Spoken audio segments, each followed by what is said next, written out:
What you're watching right now is a live picture from the Harris County Courthouse. We are awaiting, I believe, the return of the jury. And they've been out since 1 o'clock this afternoon deciding on a sentence in the case of Wanda Webb Holloway. You will remember that yesterday they returned a guilty verdict on the charge of solicitation of capital murder for plotting the death or the murder of Verna Heath. She was allegedly the mother of a rival of Wanda Webb Holloway's daughter for cheerleader. Mr. Shewitt, has the jury reached a verdict? Would you pass it to the bailiff, please? We, the jury, having found the defendant guilty of solicitation for capital murder, assess her punishment at confinement in the institutional division of the Texas Department of Criminal Justice for 15 years and assess a fine in the amount of $10,000. Herbert Shewitt, foreman of the jury. Mr. Shewitt, is this your verdict? So say you all.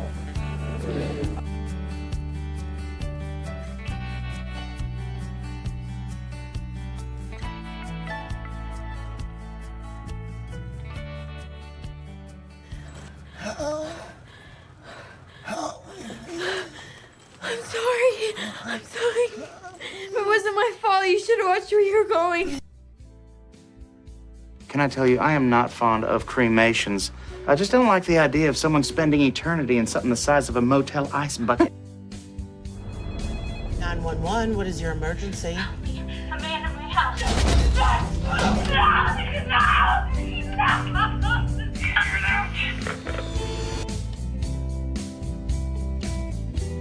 Welcome to Texas True Terrors Podcast.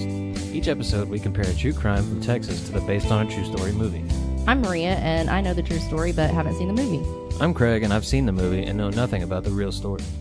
This episode, we will be covering the case of Wanda Webb Holloway, mother of a junior high school cheerleader. The movie based on the case is the positively true adventures of the alleged Texas cheerleading Say it again. The movie based on this case is the positively true adventures of the alleged Texas cheerleader-murdering mom. Yes, you heard that right. It is that long and it is that hard to say. Starring Holly Hunter. This is going to be a little bit more of a lighthearted episode because there was no actual murder committed, but there was a crime committed, and the true terror here, I think, is making Craig watch this movie. Which it wasn't as bad. I think the Suburban Madness was probably more of a terror than this. Speaking of Suburban Madness, we have an update on Clara Harris. On November 3rd of 2017, she was approved for parole after serving 15 years of her sentence. However, she has not been, no date has been scheduled for her release. She has to complete some type of program before they release her. And she's currently housed at the Henley unit of the Texas Department of Criminal Justice in Dayton, Texas. All right. Well, hopefully she doesn't run anybody else over when she gets out. I don't think she will. We hope not anyway. I guess as long as nobody cheats on her. I guess I don't know if she could ever find a man like, you gonna run me over too? Right. And then I'll just run the other way. Oh, crap, that's that woman that ran over her husband 5 times or whatever. All right. What are you going to tell us about this movie? Once again, this is the positively true adventures of the alleged Texas cheerleader-murdering mom. And what's funny is when I started the movie, it's an HBO original movie, and before they do the movie or whatever, they always say coming up on HBO. And then she says the full title of the movie, and then at the end she goes, "Is that actually the title?" Before it goes into the movie, I thought that was pretty funny. That is funny. This movie was released April 10th of 1993 on HBO. You weren't even born yet. No, not yet. This is actually our first movie filmed in Texas. Oh my gosh. And it was actually filmed in Channelview, where everything Holy took cow, place. Really? Yes, they said that all the external shots of the houses were the real houses of the people involved. Oh, that's interesting. They recreated all the interiors, but every exterior shot you see is actually in Channelview. Huh. That's cool. This one was not based on a true story or inspired by a true story. It says this movie was based on court transcripts and exhibits in the trial of Wanda Holloway, interviews, and the public record. Interesting. I don't have a whole lot on the actual trial. I just kind of did a summary because, I don't know. I was being lazy after doing the killing fields. Yeah, that one was a bit of a struggle. Yeah, it was. This movie was directed by Michael Ritchie. The only 2 movies I knew from what he's done was Fletch with Chevy Chase. Chevy Chase, yeah, which is a pretty funny movie. So I was expecting this movie to be a comedy, but it really wasn't. It wasn't a comedy? No. Interesting. With that long of a title, and it seems like yeah, it would be there was a less couple. serious. Yeah, there was a couple like humorous moments, but it wasn't an actual comedy, I would say. He also directed The Bad News Bears, the original. Cool. I watched that a few times as a kid. This movie stars Holly Hunter, as we said before, who's known from The Incredibles, Oh Brother, Where Art Thou, and Raising Arizona. Ooh, I love that movie. She plays... Have you watched Raising Arizona? I think so. If not, I've only seen bits and pieces Well, of you it, need to but- watch it because isn't Nicolas Cage like your favorite actor? Oh, I wouldn't say that. He's an actor. Why is it you put pictures of him on my tablet Because it's funny. as my wallpaper and my screensaver? I got my tablet and opened it up one day and went, what the hell? Why It's is like Nick shirtless Cage's... Nicolas Cage on it. Yeah, why is his face on my tablet? I don't understand. She plays Wanda Holloway, our perpetrator in this case. It also stars Beau Bridges, who has been in less things than I thought he's been in. He was in Rocket Man, which is a hilarious movie with How dare you? Harlan not... Williams. I was gonna say, how dare you not know who's in that movie? Harlan Williams. That movie's hilarious. I love Rocket Man. It cracks me up every time I watch it. He's also been in The Fabulous Baker Boys and more recently The Descendants with George Clooney. He plays Wanda's ex-brother-in-law, Terry Harper. Oh, well, they actually, I guess they would use the real name since they have court transcripts. Yeah. Cool. Then there is Swoozie Kurtz, who you might know from Liar Liar. She was in Bubble Boy and Cruel Intentions. Bubble Boy. I actually kind of like that movie. It's kind Yeah, it of was pretty funny. fun. She plays Terry's wife, Marla Harper, and we'll get into that later. And then there's Greg Henry, who plays the best scumbag guy. Like, he's the other scummy detective guy in almost every show you've ever seen. Is that what he plays in this? No, he's actually Wanda's ex-husband, Tony Harper. Oh, okay, her first husband. Yeah, he was in Payback. He was in Guardians of the Galaxy as Peter Quill's grandpa, and he was in The Killing as the partner of... What the hell's the guy's name? You've seen The Killing, right? The TV show? Yeah. I think so, but I don't. I've seen so many things since then. I don't Oh, remember. yeah, I know. It's been a while since I've watched it, but he was in that as well. Cool. But I like that guy. He plays a pretty good scumbag. I guess let's get into it. All right. So the movie takes place in Channelview, Texas, and Channelview is not actually a city. This is the first I've ever heard of this. It's known as a census-designated place. Okay. A CDP. And what that is it's the concentration of a population as defined by the United States Census Bureau for statistical purposes only. But they use it almost like it is a city. It's used for the purpose of gathering and correlating statistical data. Weird. But Yeah. so are they still technically considered Houston, I guess? Well, it says it's within the Houston, Sugarland, Baytown metropolitan area, and it's part of Harris County. Oh, okay. And it's actually described as an oil refinery suburb of metropolitan Houston. It was named for its location on the northeastern curve of the Houston Ship Channel, hence Channelview. It is located at the point where the San Jacinto River forms the Old River, south of Interstate 10 and the Missouri Pacific Railroad, and 15 miles or 24 kilometers east of downtown Houston. So it's really close to downtown Houston. Oh, okay.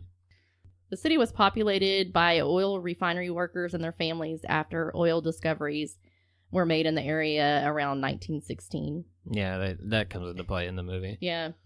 Which I'm assuming this one's probably going to be our most true to... It sounds true to life. It sounds like it. Exactly. Yeah. As of 2010, the population is 38,289. So it's not, it's, got a decent amount of people. Yeah. The area of Channelview is 18.1 square miles or 47 square kilometers. So it's a fairly decent size. Yeah, you don't blink and you're through it, I guess. Right. The demographics of Channelview are 63.15% white, 13.03% African American, 0.55% Native American, a little over 0.5%, 2.03% Asian. All right. And out of all of the races, 37.11% were Hispanic or Latino. The median household income is $42,968, and it's a little lower than the national average, which is around $56,000. I'm not surprised. I'm surprised with all the oil work down there. I know, you It's would think not it higher would than that. be higher than that. Because those guys get paid pretty good. Yeah. All right. So our perpetrator, once again, is Wanda Webb Holloway. Crazy bitch. At the time of the incident, she was 32 years old. She was born in 1954, and she got pregnant at 16 with her first child. Ended up having a shotgun wedding, and her first son was born, and his name was Shane. Oh, really? Yeah. Does that have anything to do with the daughter's name? Yeah. Okay. So a couple of years later, Wanda gave birth to Shanna. Is it Shanna or Shauna? I It's don't know. Shanna. Okay. Yeah. I didn't know how they would say it. Yeah, they said Shanna in the movie, but they never said what the son's name was. Yeah, so it's Shane. That's Yeah. funny. If I would have noticed that, wow. Okay. Pretty much in real life, the kid was, Shane was kind of left in the background. Oh yeah, and that comes kind of into That's play kind of here. sad. Yeah. Shortly after she gave birth to Shanna, they got divorced, her and Tony, and she got custody of the kids. Yeah. So when she divorced him, that gave her the opportunity to find herself a wealthy man and get married. Okay. And so she ended up marrying C.D. Holloway. He was the president of Holoco Inc., which is the pipeline contracting company. So, they did pipelines for oil wells, all kind of stuff. So, he had lots of money. Yeah. Lots and lots of money. And like I said, Shane, Wanda's first son, was often in the background, and she gave Shanna pretty much everything she wanted. Shanna had the best clothes. She had dance lessons. She hosted huge parties. And Wanda was doing this so she could become popular in school. Yeah, well, and I got the feeling through most of this that it was not about her daughter anyways. It was living vicariously through her. Exactly, and that's what I was fixing to say, Yeah. that Wanda was living vicariously through Shanna, and she wanted to be, what Shanna, or what she's trying to get Shanna to become. Yeah. Well, Something and- she never was, I guess. Yeah, and that's kind of what how the movie starts is it shows her being set up for an interview, and I'm not sure if it's an interview with HBO or what. It's Holly Hunter, but this will come into play later. But Is she sitting there with her daughter? there's a few different ones. It wasn't the one from the Phil Donahue okay.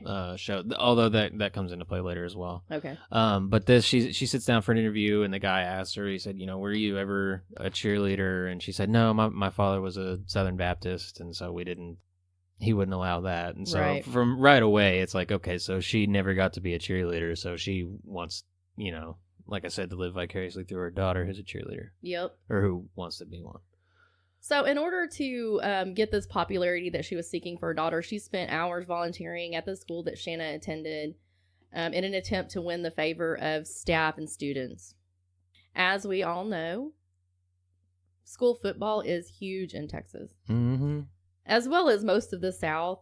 I mean, it's just ridiculous the amount of money that schools spend on their stadiums for their football teams. Yeah, Friday Night Lights, man. Right. But they bring in a shitload of money, too. That's true. They That's bring in true. lots and lots of money. Yeah. I mean, that's how they can make these big old stadiums, because they know they're going to pack them and get all kinds of crazy money. Mhm. And I guess it's considered, I mean, it's just like AT&T Stadium or Cowboy Stadium, whatever you want to call it. It's freaking huge, but it's used for all kinds of things, brings in all kinds of money for the state and the city and everything else. Well, I think, is it the Wiley Stadium that there's a college that uses their stadium? Wiley High School? I'm not sure. I can't know remember. I know their stadium is just ridiculously expensive and huge. a guy I work with, his brother actually got to play football in that stadium too. So I mean, they use it for all kinds of stuff. Right. Okay. As I was saying, school football is huge in Texas, and Wanda wanted Shanna to make it on the cheerleading squad. I don't know if you wanted to say anything about the movie before because that's pretty much all I have as far as leading up to what took place. Basically what happens, she gets a call from Tony, her ex-husband, who he's asking about child support, because he says, yeah, I give you $550 every month, and I hear you're using it to pay off your credit card bills and all this kind of stuff. And so she tells him that, Shanna wants to get into cheerleading and he needs to help pay for it.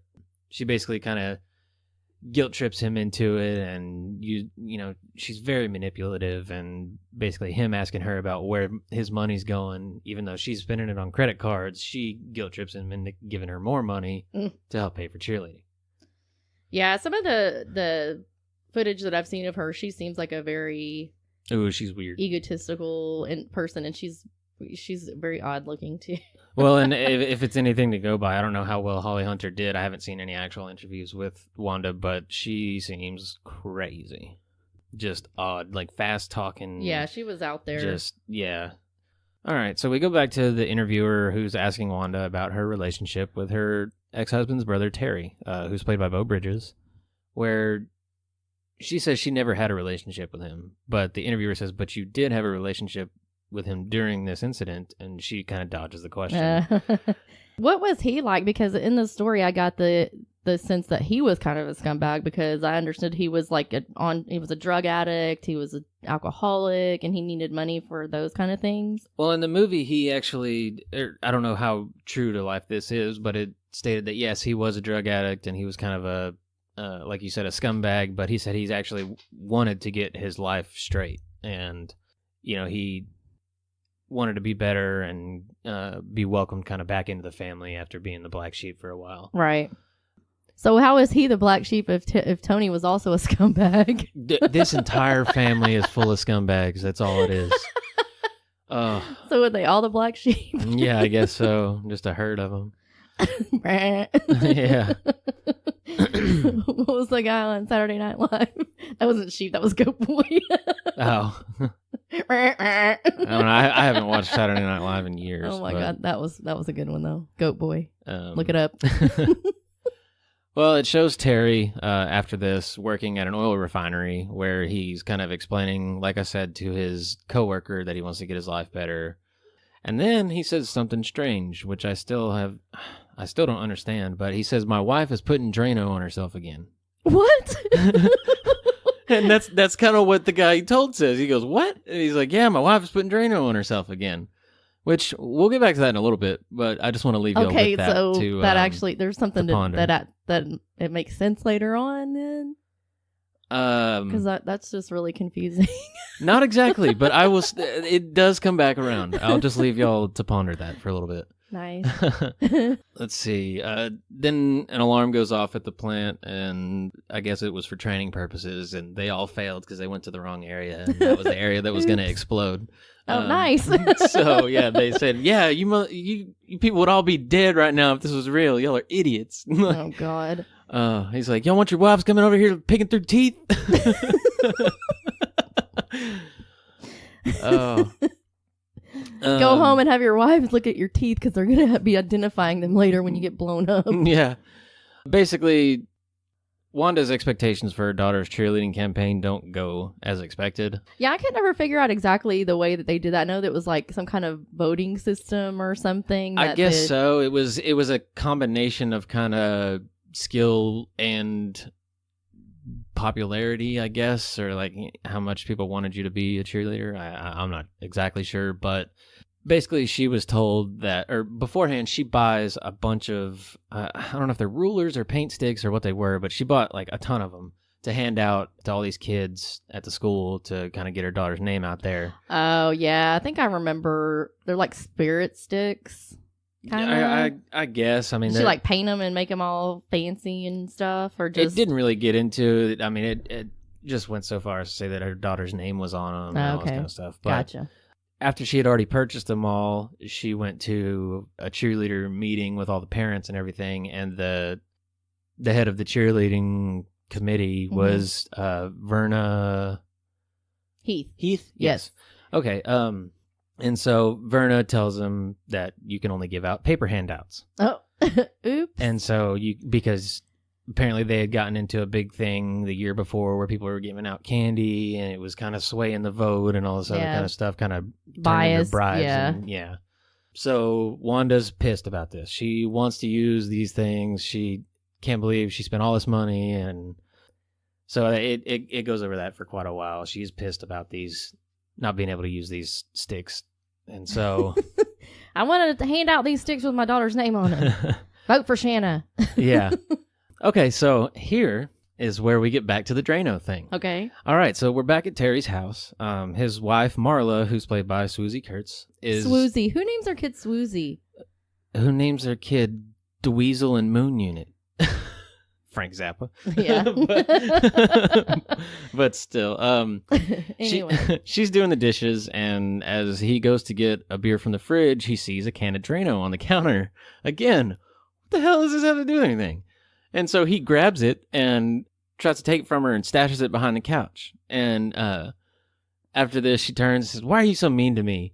And he says, "'Cause you're crazy. You stop being so crazy, I'll stop being so mean." To which she says, "I'm crazy because you're mean." And he says, "Well, then we got a problem then." We're just going to go in circles now. Yeah. Well, and then after this, she pulls a can of degreaser out from under the counter and just starts spraying her leg with it. Which I don't know why. I'm confused. I was just as confused. I don't know why, but it has to do with the Drano thing. I mean, this chick is crazy. I mean, she's on medications, and I wonder if this is actually real, because, I mean, who would think to do Drano? Put Drano on you. Yeah, I don't know, and I don't know why she was doing it. I don't know. I'm not sure why she was doing it, but I think it might have had something to do with, like, she saw bugs and stuff, and so, like, I think she was, like, spraying the stuff and rubbed herself down with it so the bugs didn't get on her or something. Okay. I guess. Yeah. That was as much as I could pull from the events in the movie. After this, we're at cheerleading practice where the girls are trying out, and when it gets to Shanna, Wanda doesn't seem too impressed with her routine. After this, they're preparing for her campaign using the sticks that she was not supposed to use. Well, since she didn't do so good, I guess I better try to hand these out. Well, the reason they used the sticks this time was because, yes, they can only give paper handouts. So what does she do? She sticks a piece of paper on the stick in the shape of a megaphone thing. Like thinking, okay, it'll be a kind of a compromise. But while they're doing all this, her son's not too happy because he's supposed to be getting a truck for college that Tony, his dad, had promised to him, but Wanda was supposed to help. Mm-hmm. But because Wanda's so concerned with Shanna's cheerleading stuff, she really just doesn't even care and is kind of ignoring him. And after this, they send all the sticks with the paper on them to school with Shanna. She's handing them out and disqualified. Oh. Yeah.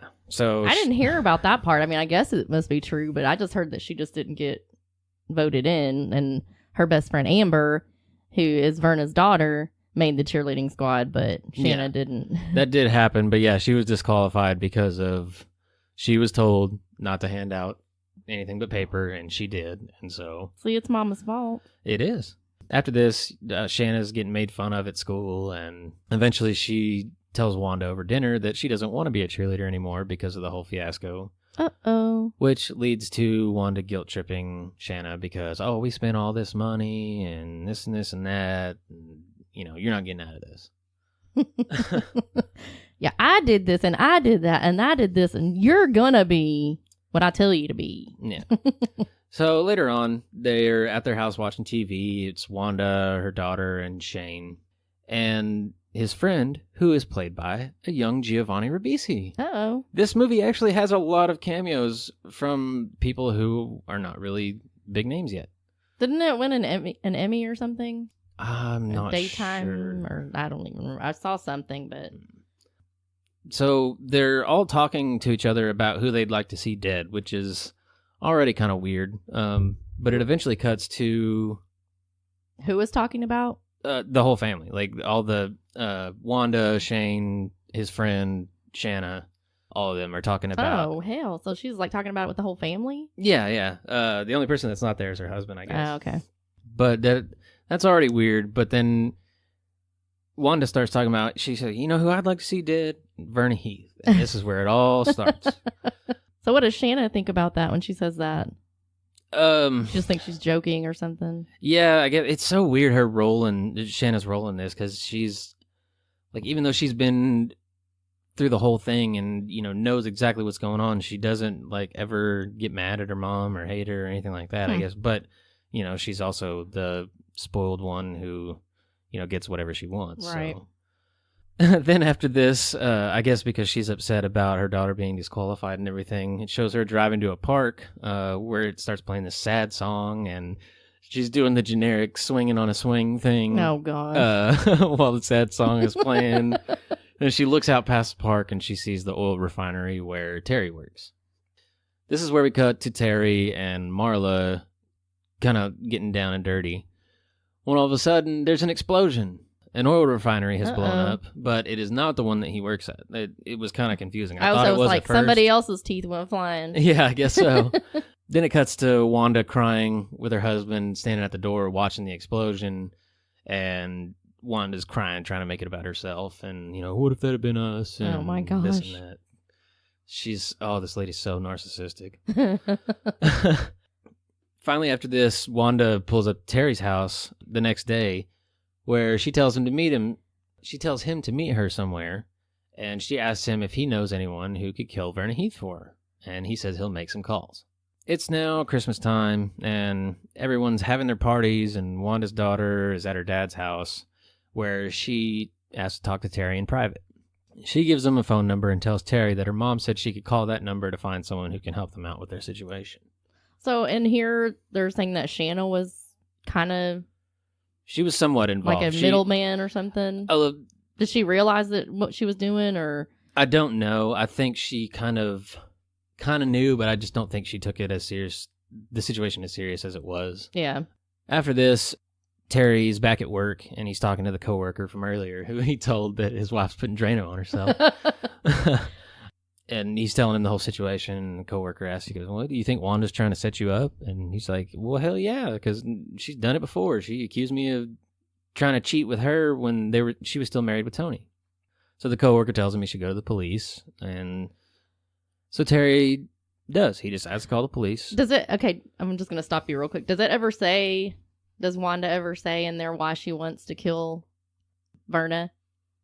Because she thinks that she's discriminating against her for whatever reason, because it doesn't ever really, she doesn't give an exact reason, just that her daughter got onto the cheerleading squad and Shanna didn't. Well, here's what I've read in several articles, was that she asked Terry to hire a hitman because she thought that if Verna was murdered, that Amber would be too devastated to continue cheerleading, and then a spot would open up for Shanna. Yeah, that's kind of that was kind of how it went in the movie. Yeah, it's like, really? Yeah, she crazy.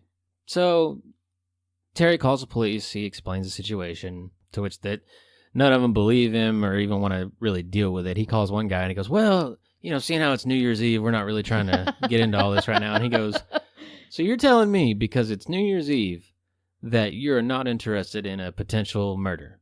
And the cop goes, "Yep," and hangs up the phone. I was like, geez.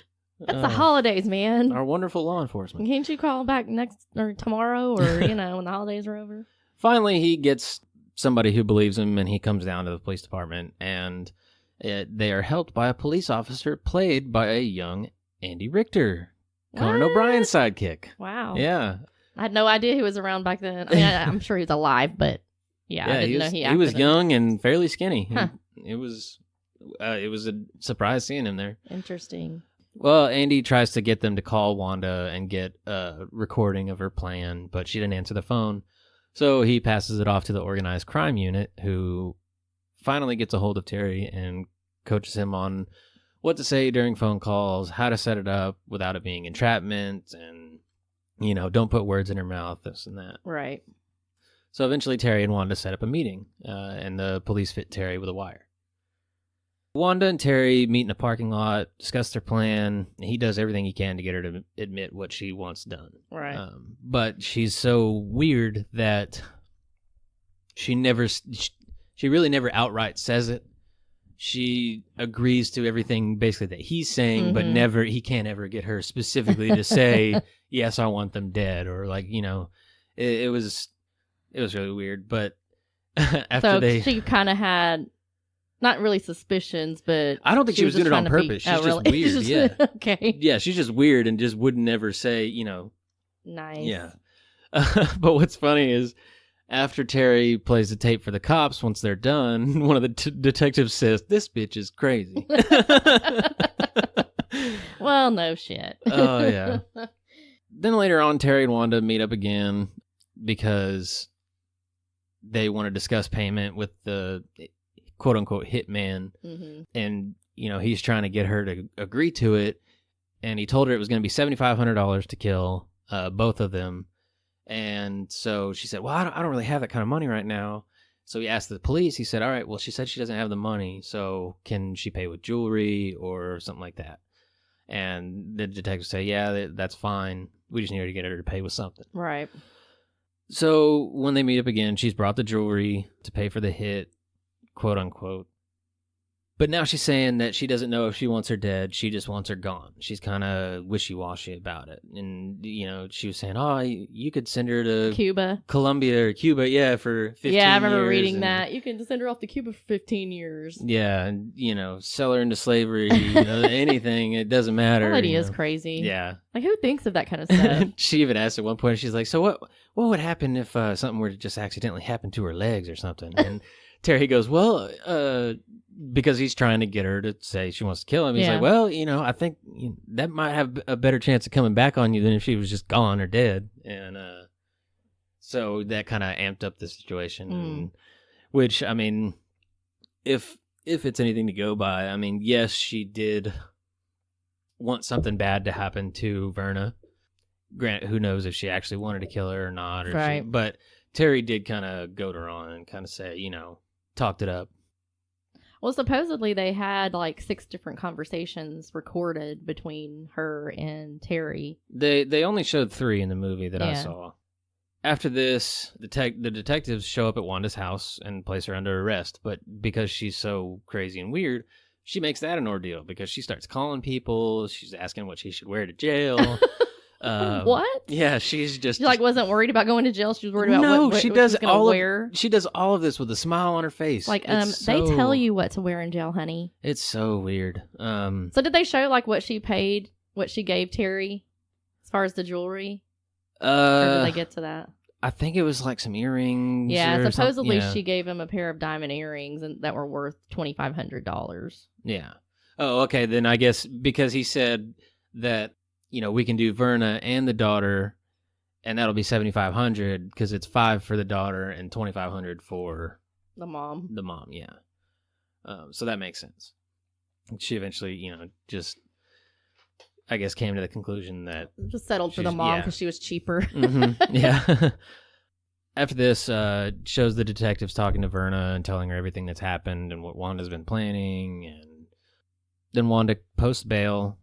She's back at home, and a reporter shows up to interview her while she's consoling her daughter because her daughter's crying from seeing everything on the TV. And yeah, because this turned into this huge media storm. Oh, yeah. And this was the time of all the TV talk shows like Phil Donahue, Sally Jesse, Oprah. So, yeah, they called her the Texas Cheerleader-Murder Mom and Pom Pom Mom, and she went on all these talk shows, before she went to trial, and it is just ridiculous. Yeah, and then, that's one of the things I'll get into here in a little bit, but this movie's very self-referential and breaks the fourth wall a little bit, and it like almost half this movie is spent with them watching themselves on TV, interviews, news clips, this and that. Oh, that's weird. But it's the actor version. It's not the actual interview. After this, it cuts to the host of A Current Affair. Bill O'Reilly? No. He was the host of A Current Affair. I don't know if it was then. It might have been before then. I'm not sure. His name was like Henry or Harry or something like that. I can't remember what his name was. But yeah, he shows up at Varna's house to talk to her about doing an interview. Then it shows Wanda later on wading through a sea of reporters just with a big old smile on her face. She loves the attention. She got a kick famous out of all of this. She ended up getting famous. Yeah. After this, Wanda's current husband, what was his name? CD? Yeah. DC? I forgot. One of those acronyms. Hang on. CD. That's what it was, CD. He gets a call from Marla, Terry's wife, saying that Terry and Wanda's ex-husband set her up and she'll help in any way that she can. But when she goes to be interviewed by the police, she just lies and lies. Mhm. And just, she's crazy. Bitch is crazy. Yeah. Then we show Wanda at church with her family, where the pastor's subject of the day is people who should forgive themselves and admit to wrongdoings, etc. And he finishes his sermon with, "We will now have a moment of silence for any of our parishioners who are sick, hurt, troubled, or indicted." I was like, damn! She should have known better than to show up for church Burn. that Sunday. Damn. Indicted. Oh my Oh, yeah. goodness. That's crazy. And then we show, this is where we get to Wanda and her husband watching TV. Every channel's talking about her. I bet he wasn't real pleased with that. Oh, I'm sure. Well, and he was just trying to figure out how they were going to pay for all this shit and get a lawyer and this and that. But yeah, even Johnny Carson talked about it. Wow. I didn't Oh, realize. I'm sure he did. I didn't realize he was still on back in '93 yet. Yeah, I can't remember. I don't remember when he died, Jay but- Leno took over. Yeah. But yeah, Johnny Carson talked about it. There was comedians talking about it. And what's funny is I never realized, because you always hear the ba-dum, like I didn't realize they actually, like comedians actually had a dude sit back there doing that every time they told a joke. Like they would. Yeah, back in the day. Well, I mean, not that day, but like it started probably back in the 50s, 60s. Yeah, I never knew that was an actual thing. Like I didn't. Wow. Yep.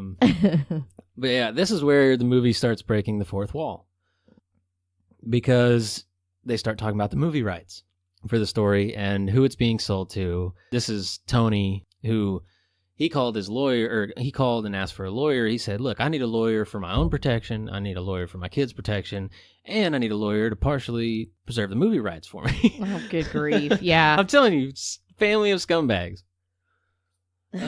All this is happening, and any of them, including Terry, are concerned with our movie rights and who's going to get Good paid. grief.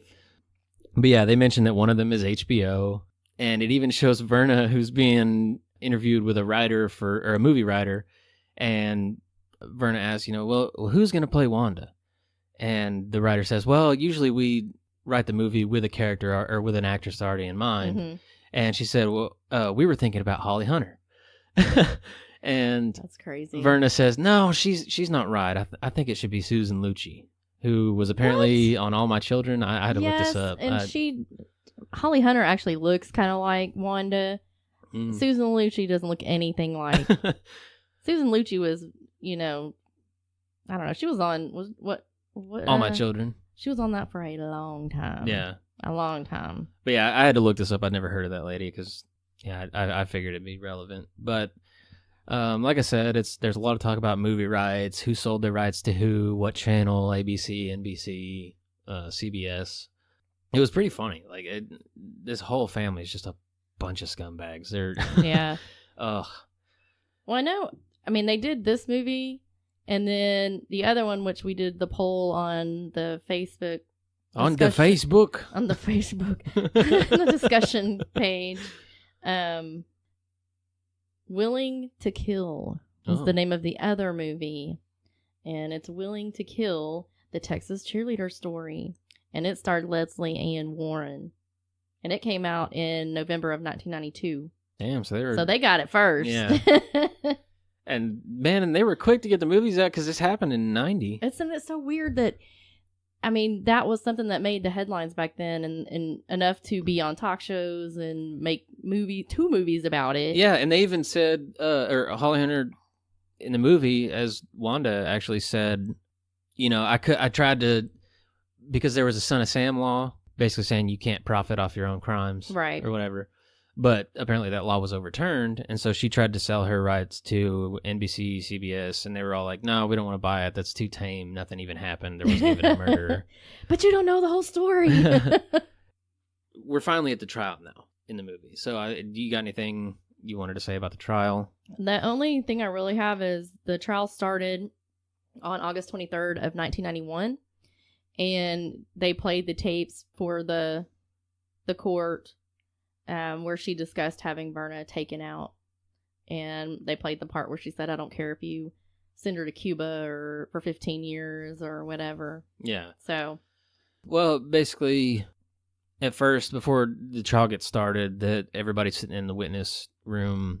Tony's in there, Verna's in there, So after Verna catches up to Terry, he thanks him for everything that he did, and because he didn't have to, and so after this we cut to the actual trial. Everybody's listening to the tapes, like you said, and this is where the defense screws up. They interview Terry's wife, Marla. Nice. The lady putting Drano on herself. Oh, gosh. And degrease her. And They not talk to her beforehand and figure out how crazy she was?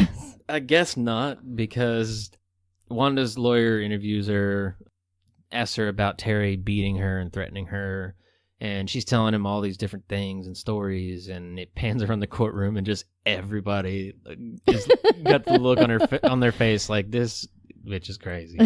And she's lying, and everybody knows it.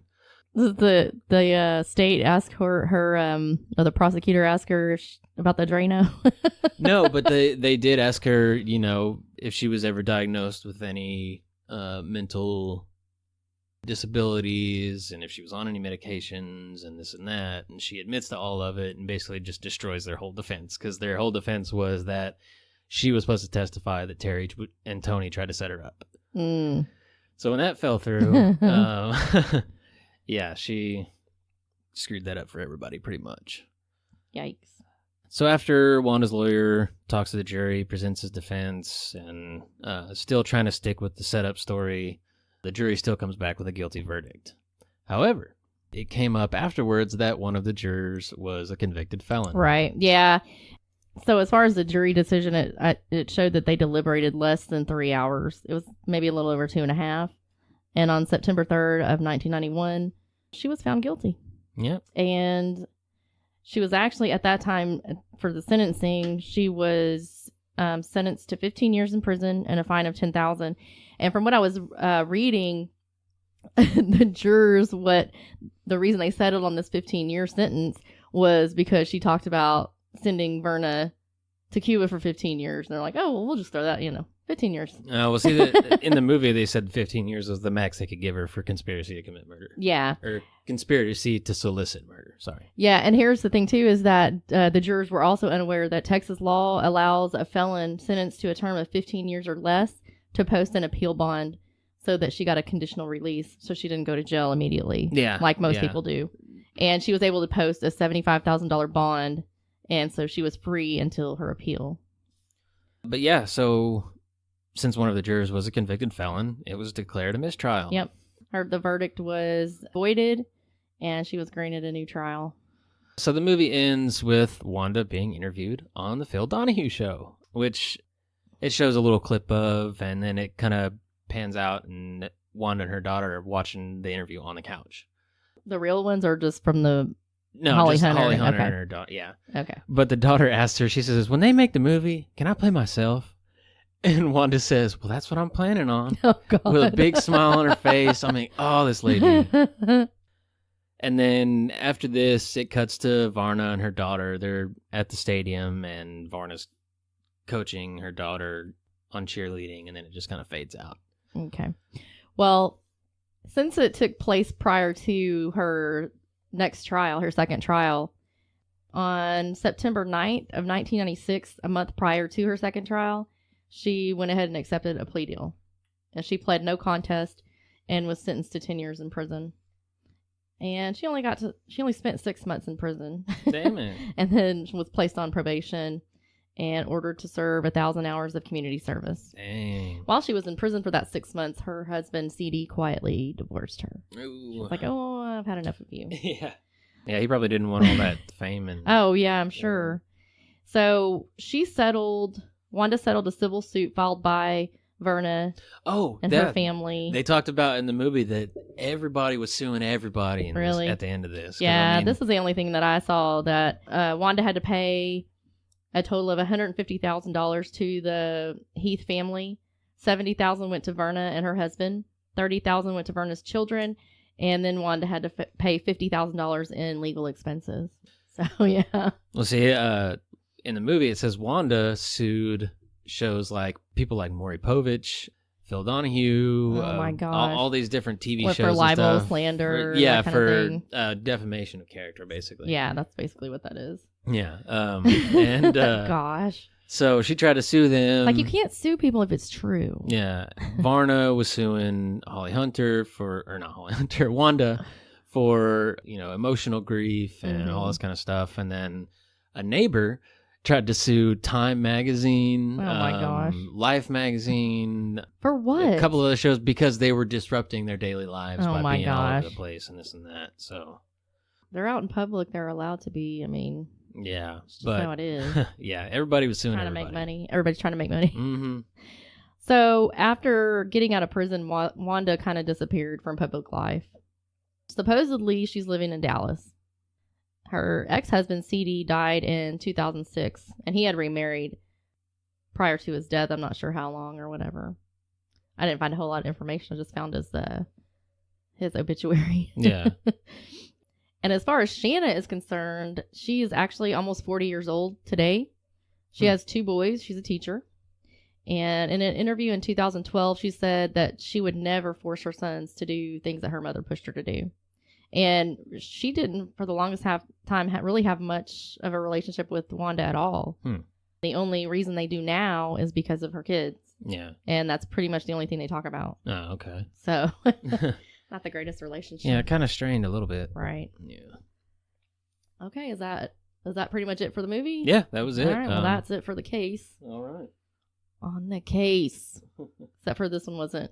It's not, I don't know if we would call it a Texas true terror, but like I said, the terror was making you watch the movie. Which, like I said, I mean, it wasn't bad. I'd probably give this one, I'd give it 3 stars. It's 3 Texas stars, y'all. Yeah, it's not bad. It's not one of the worst movies I've ever seen. It's not Suburban Madness. Which is the only one I've seen out of all the movies that I've made you watch. So I Yeah. guess I should probably get on the ball with that. But I want to see the Texas Killing Fields. yeah, it wasn't bad at all. It was a fine movie. It was all right. It was Yeah. all right. It was okay. All right. So we did get some 5-star reviews on iTunes, and I don't know why I didn't look at this before, but there's a way to find reviews from other countries, and I was able to find a few. Craig, I'll let you read them off. We've got one from Canada from Hockey774A. Thank you. Yeah, thanks Thanks a lot. for leaving a review. Appreciate it. We've got one from the UK, Grace AC. Thank you for your review. We appreciate it. We've also got one from Aussieland, Australia, MJ Oz, appropriate name. Thanks for your review. We appreciate it. And we got a couple of reviews in the U.S., and one was from the Gone Cold podcast, and one was from Cold Traces. And if you have not listened to those podcasts, I highly suggest that you do. Gone Cold podcast, they talk about cases from Texas, and they do a huge amount of research. They get in touch with police officers, and they're really trying to solve these cold cases. And Cold Traces, which I listened to the 2nd season, and I'm caught up, actually talks about the true story of the man behind the movie A Few Good Men. Okay. It's really good. Cool. And so I've got a couple of podcasts that I recently found and started listening to. Lustmordia. It's another true crime podcast. Good Nightmare it's about just different stories. There's, true crime, just like scary stories, stuff like that. Oh, that's cool. And then I also found, and I've been listening to, I've been kind of binging on it the last couple of days, Affirmative Murder. They like to give a voice to people of other races besides the white race as far as murderers. Yeah. Because, most serial killers are white. Mm-hmm. But they like to take the flip side and find these cases where they're not. Oh, okay. So, yeah, Cool. pretty interesting. I believe they're in D.C., Maryland. I'm not sure, but they're doing a good job. Yeah, that sounds kind of cool. And you said you don't have any podcasts. No, I don't have any new podcasts this week. I've just been binging on Super Best Friend Cast. I've got when I started listening to them, they'd been on for 5 years. Wow. And every episode is 2.5 to 3 hours long. Holy cow. And they come out with one once a week. So Yikes. I'm trying to catch up on that. And so that's pretty much all I've been listening to lately.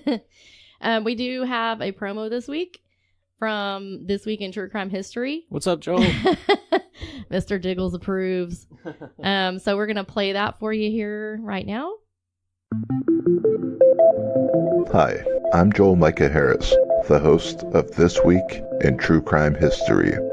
Join me as I dig into the recent and not so recent past to uncover true crime stories on the week of their anniversary. You can find This Week in True Crime History on iTunes, Stitcher, and Google Play. For more information, visit us at thisweekintruecrime.com. Sweet. So go take a listen to This Week in True Crime History. It's a very well done podcast, and we're friends. We're internet friends with Joel. Yeah, man. Hope Mr. Diggles is doing good. Well, he did say that he had to put his cat to sleep a I while feel you back, there, buddy. like just before you had Sasha put to sleep. Yeah. And he ended up adopting a mom and a son cat. Yeah. And he was like, I should name him Maria and Craig. Hey, man, I'd be honored. That's cool. I'm not sure what he named him. I'd never asked him, but he said he wanted to name the boy Mr. Diggles, and his kids were not on board with that. So, yeah. Oh, man. All right. Well, you can find us on Podbean, iTunes, Stitcher, or any other podcast app you use. We're also on YouTube as well. You can find us on there. You can find us on Facebook at facebook.com/Texas True Terrors, where we have a group page as well. We're on Twitter at Texas Terrors. We're on Instagram at Texas True Terrors. We now also have a Patreon page. So if you're feeling so inclined, drop us a couple bucks, help us keep this thing going. We'd really appreciate it. And don't forget to check out our threadless.com/Texas True Terrors for shirts, hoodies. I'm wearing my shirt today. Yeah. Very comfortable. I like it a lot. Yeah, so go check that stuff out. And you can also visit us at our website at www.texastrueterrors.com. You can drop us a comment there. There's links to our Threadless page. We have all our podcasts up there. So yeah, go check it out. Sweet. I'm Craig. And this is Maria. All right, we'll see you later. Bye, y'all. Tell me about your mama. I never beat you and you didn't deserve it, boy.